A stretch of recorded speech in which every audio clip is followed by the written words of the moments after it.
In this week's Rambler Sports Locker, the men's basketball team is on fire after facing San Diego State and Wright State University, while the women's basketball team still needs to get warmed up. Also, RSL reporter Alexis Flamberas gives us her top 5 NBA scorers. And Dylan Conover is joined by Nader Issa and Emily Morgenstern for this week's Ramble. Dylan has more. The college football playoff is just over 3 weeks away, and on the Ramble today, we're going to be debating whether the 4 teams in are the right 4 teams in. All this and more on the Rambler Sports Locker.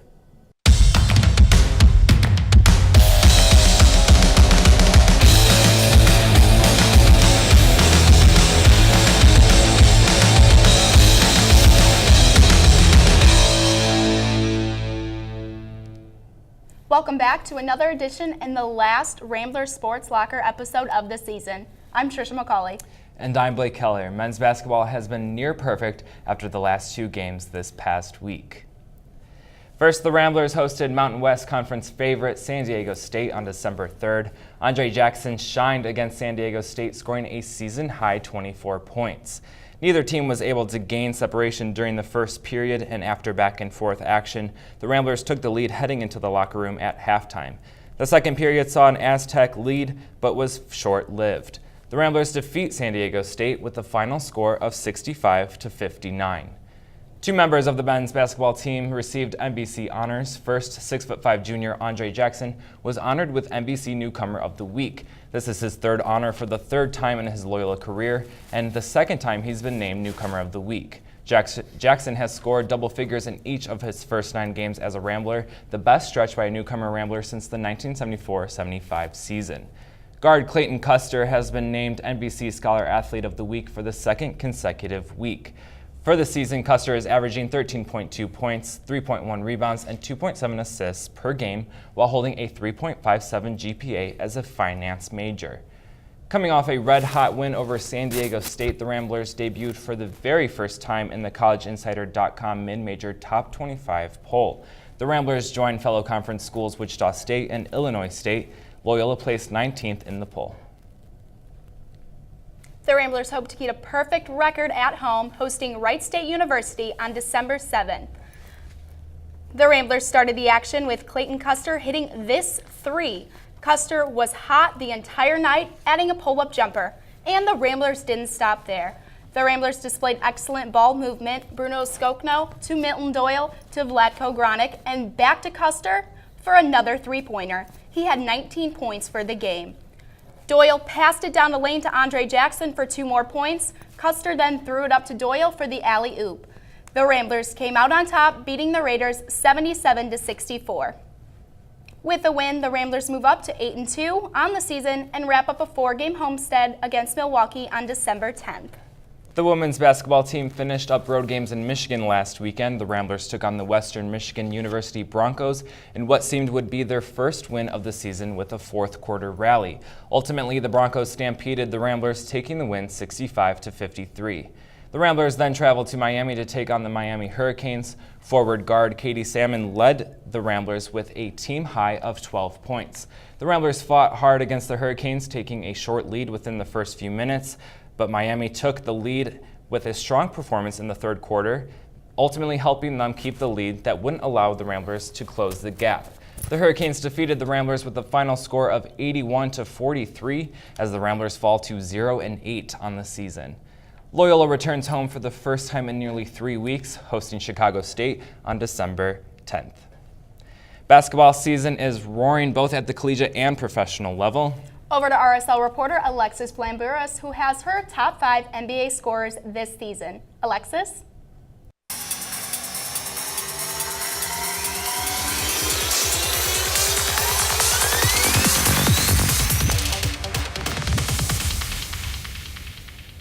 Thanks, Trisha. Basketball season is in full swing. Much like the men's basketball team here at Loyola, the NBA saw some hot shooting this week across many of its teams. Here are this week's top 5 NBA scorers. Starting out at number 5, Dwayne Wade scored 34 points for the Chicago Bulls in a home game against the Portland Trail Blazers. Wade has easily become one of the Bulls' star players since his transfer from the Miami Heat. Wade's contribution was still not enough on Monday night, and the Bulls fell short by 2. Portland took the win 112-110. At number 4, Fear the Beard. Guard James Harden had a great game on Monday against the Boston Celtics at the Toyota Center. Harden scored 37 points and got 8 rebounds and 8 assists. Harden led the Rockets to victory 107-106. At number 3, Milwaukee Bucks forward guard Giannis Antetokounmpo fired up the crowd with his series of follow-up jams in a home game against the San Antonio Spurs on Monday. He contributed 22 points and 11 boards that night, but the Spurs ultimately prevailed 97-96. Giannis was also named NBA's Eastern Conference Player of the Week. Coming in at number 2, Klay Thompson was too hot to handle on Monday night. He scored 40 points in the first half for the Golden State Warriors, ultimately posting a total of 60 points in 29 minutes of play. The Warriors shut down the Indiana Pacers 142-106. During Thompson's after-game interview as a joke, Stephen Curry dumped ice over Thompson to cool him down after all that hot shooting. And at number 1, point guard Russell Westbrook picked up his 6th straight triple-double on Monday night's game against the Atlanta Hawks at Phillips Arena. Westbrook has been a key player this season for OKC. He posted 32 points, 13 rebounds, and 12 assists, leading the Thunder to victory over the Hawks 102-99. That's it for your top 5 NBA shooters for the Rambler Sports Locker. I'm Alexis Flamberis. Back to you, Tricia. 5 members of the men's soccer team earned All-West Regional Honors by the National Soccer Coach Association of America earlier this week. The list includes redshirt junior goalkeeper Andrew Chekadonov, junior Elliot Collier, and redshirt sophomore Grant Stoneman for first-team selections. Redshirt senior Ryan Howe and junior Brody Croswell landed on second team. The 5 players are the most for a single season in program history and were a high for any Missouri Valley Conference institution. The track and field team opened their indoor season on December 2nd at the Grand Valley State University Holiday Open. Leading for the men, sophomore Elijah Olish took first in the 600-meter run with a time of 1 minute, 20.88 seconds, placing him 9th on Loyola's all-time record board. Other standouts include freshman Eric Burns, who recorded 7.23 meters in the long jump event, moving to 4th on Loyola's record board. On the women's end, Kiera Washpin led the Ramblers in the long jump event, placing 5th with 5.53 meters. Emma Hatch, who had an impressive cross-country campaign all fall semester, clocked a new best of 16 minutes, 52.26 seconds in the 5,000-meter run, finishing 11th overall. Hatch, who led the women in multiple events in the fall, says that she's looking to train more over winter break. I'll be taking like a week off and then getting back into training again. Might not come back for the very first race, but hopefully get in some 3Ks and some quicker stuff at the start of the indoor season. Definitely working hard all break. After an impressive collegiate debut, freshman Michael Edwards has been named NBC Male Track Athlete of the Week. Edwards picked up a pair of titles when the Ramblers opened up their indoor portion of their season. Edwards took the crown in the 400-meter dash, finishing with a time of 48.7 seconds. Loyola races next on January 17th when they visit Milwaukee for the John Tierney Quadrangular. The men's volleyball team ended their Movember campaign this past month. The team led the cause for Loyola's athletic department by raising $2,000 for men's health awareness and research. Members grew out their facial hair and mustaches to support the cause and raise money. The team has raised up to $17,000 since joining the cause in 2012. The College Football Playoff Committee announced the 4 teams that would compete for this year's national title. But did they get it right? Over to Dylan Conover and his Ramble analyst for this week's Ramble.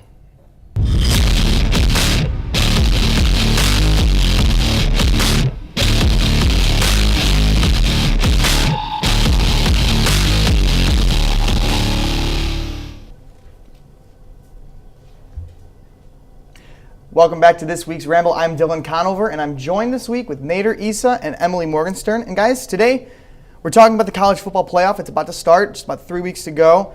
And the 4 teams in are Alabama, Ohio State, Clemson, and Washington. And my question to you guys is, did they get it right? Nader, we'll start with you.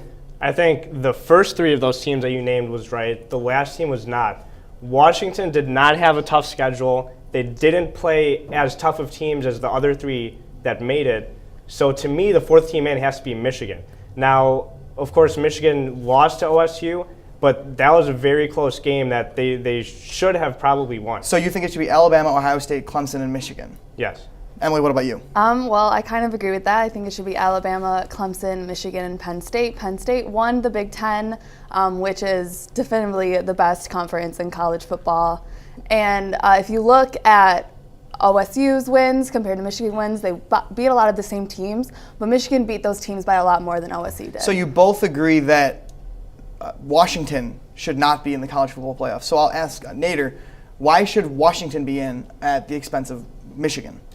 You mean why should Michigan be Or in? why should Michigan be in at the expense of Washington? Michigan was, for most of the season, one of the toughest teams in the entire nation. They had the toughest defense right behind Alabama. They were dominant throughout the season. They had stars like Jabril Peppers, and they dominated even against Ohio State. That went down right to the wire, double overtime. They were more impressive. Just look by the eye test, they were way more impressive than Washington all year. Yeah, but they're a 2-loss team. And Emily, you also have Michigan in. You have Penn State in, which I'm assuming is, by nature of the Big Ten champion. And they also beat OSU. But they lost 2 games. Michigan lost to Ohio State and Iowa. Why would you include them in at the expense of Washington, who is a conference champion? I mean, at the end of the day, the college football playoff was created to award the conference champion. I mean, Michigan lost to Iowa by 1 point. And first of all, it was a road game, it was a night game. College football isn't used to that. Second of all, they lost to OSU in 2 double overtimes on a very controversial first down call. That should not have been a first down on OSU's part. I mean, whether or not you won or not, does it matter? It's a win, right? A win or a loss. Ohio State only beat Michigan State, who was 3-8, by 1. Michigan beat them by 9. You look down, and also OSU lost to Penn State. Michigan beat Penn State 49-10. 49-10. Well, to me, I don't think we can necessarily compare the scores of the different games because each game's different, has different scenarios, different players are injured, different players are playing. I think Ohio State was a 1-loss team. Their 1 loss was to Penn State, yes, but they lost by 3 points. That's the only blemish on their season. They beat Michigan in double overtime. Michigan gave a really tough fight. That's why I think they're right up there with Ohio State. I don't think Penn State compares. I mean, Michigan blew them out. It wasn't even the score was close, but Michigan dominated that game. Yeah, well, Michigan and Ohio State, you can tell they're just a lot better than Penn State. So is it simply eye test? Why are we detracting Penn State's achievements? And the same with Washington, but we'll stick with Penn State because it really seems like a rock, paper, scissors, Michigan over Penn State and Ohio State. It's all just kind of like a perfect rock, paper, scissors scenario. But at the end of the day, Penn State did what they needed to do, even though they lost earlier, and they won the Big Ten championship. So why are we taking it away from them, especially when we're basically saying the Big Ten is the toughest conference in football right now? Well, yes, Penn State won the Big Ten championship, but the season isn't just the Big Ten championship. The season's the entire season. And they lost to Michigan. Michigan you can tell they're a much better team. Certain circumstances lead to certain teams being in the conference championship. That doesn't mean the team that's in the conference championship is always the best team in the conference. Emily, what's your final word? I think that Penn State should be in over Ohio State. They won the best conference in the league, and they also beat OSU. I think at the end of the day, the college football playoff was designed to help the conference champions. And so for that reason, I'm going to have to go with Emily. Penn State, by nature of being the Big Ten champions, I think even if they may not be the better team by the eye test, they won where they needed to win. And so for that reason, I'm going to go with Emily. Back to you guys at the desk.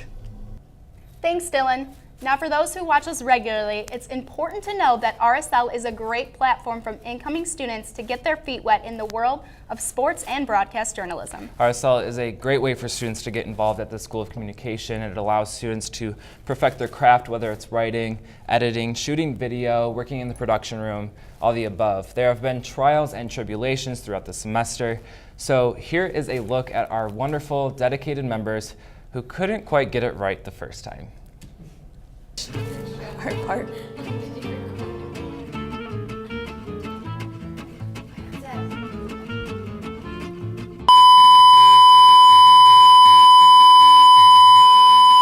Emily Morgenstein went around campus to ask students if they knew what a Rambler was, and you may learn something new here. National championships, he's a Heisman Trophy winner. Emily, what do you think that... Special thanks to Corey Oshikoya, the Loyola head trainer for the athletics. We're gonna have to try again. Go with Mike. Mike, we'll see you next week. Thanks for joining us. Back to you guys at the desk.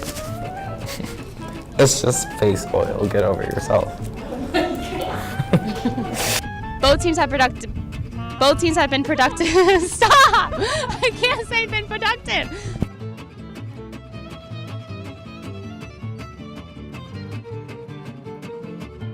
To the MVC all-freshman team.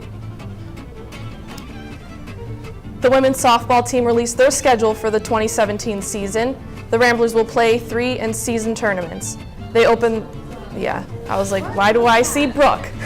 The total is currently blank. 3, 2, 1.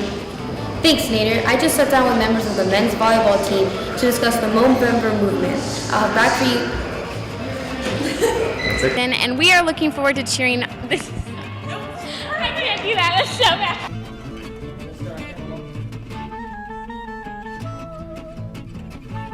You're thinking when you have the ball in your head and you're going towards the net.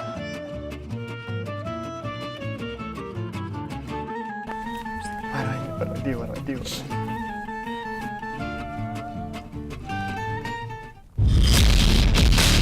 Alfredo Rodriguez is here for his top 5 October athletes. With so much Halloween spirit, Alec, listen, I can't talk today. For the Rambler Sports Locker, I'm Aaron Onion. All right. So free stuff. That's what we're looking for. Free stuff. Thanks, Mike. I like free stuff too. Dylan Conover and his Ramble analyst discuss the Cubs bandwagon fans in this week's Ramble.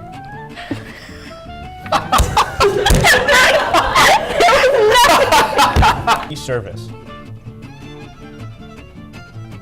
The women's volleyball team will be back in action as they head to Iowa for a pair of road whips.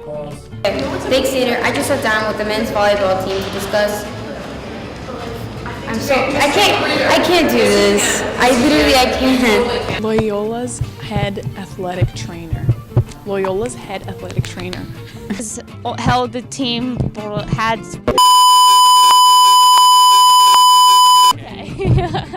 Looking forward to the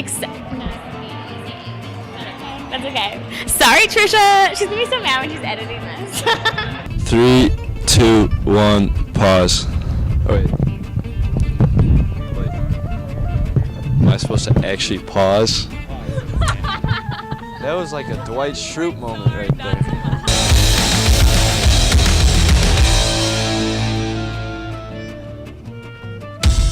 Welcome back to another edition of the Ramble. The sound is the thing again. You roll for the Fighting Irish on Sunday. The Ramblers will face them at 5 o'clock at South Bend. It'll done. I just wanted to thank everyone at this desk. We had an awesome semester. This is one of the most dedicated group of students that I've worked with, and I've been in Sports Locker for 2 years. So I just want to say it's been a privilege, helping you guys, most of you guys, most of the incoming freshmen and the sophomores, just really get comfortable with reporting and getting on camera and doing all that sort of stuff. And you guys really knocked it out of the ballpark this year. So I just want to say thank you to all of you guys for doing such an awesome job. Yeah, I really appreciate all your hard work, and I look forward to working with all of you next semester. But thank you for joining us tonight. I'm Trisha McCauley. And I'm Blake Keller. Check back with us next semester for all new episodes of the Rambler Sports Locker. And as always, don't forget to turn out the lights.